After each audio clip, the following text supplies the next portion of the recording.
All right, so I am going to attempt to finish this little thing off from the last video. For those of you who haven't watched it, it's just about the only other one up, but it is my take on the concept of one.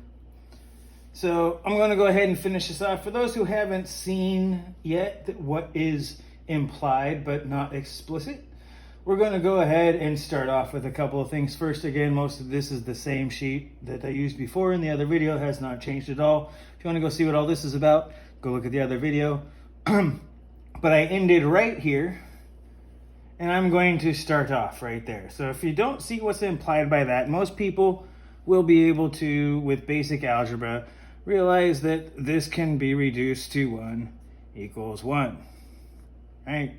Take this, add another 1 over there, it cancels that out, add a 1 over here, you get 1 equals 1. It can also be reduced to -1 equals -1.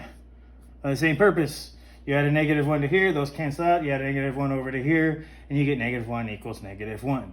So we can establish directly from this particular equation right here that 1 is its own thing and -1 is its own thing, and they are equal to themselves. Those are the identity properties.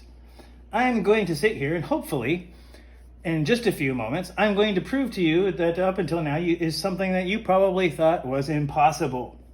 And I'm going to do it very quickly.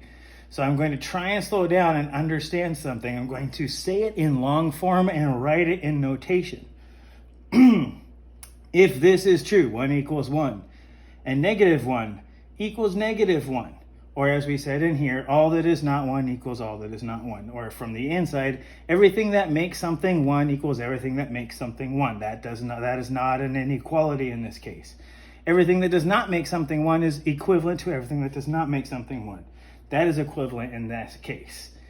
If that is true, and we know this to be true, we say 1, all that makes something 1 plus all that doesn't make something 1 equals 0 or nothing, or with space in it, no thing, then the following must also be true.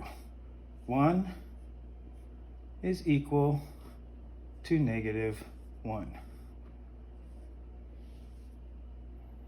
Seems strange. Maybe it doesn't seem like, but let me go ahead and do that again.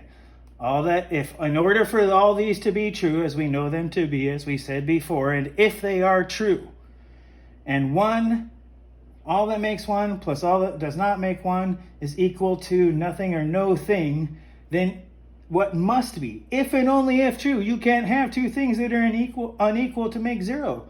So what must be true if this is true is that a 1 is also equivalent to -1. Not only are these two things true, but 1 is equivalent to -1 because of this equation right here. So go ahead and comment if up until this very point, you in your entire life thought that 1 could never equal -1. Yet I just proved it not only is true, it must be if the others are. If this is true, this must also be true, and so must those. Thanks. Comment if I just blew your mind. Bye.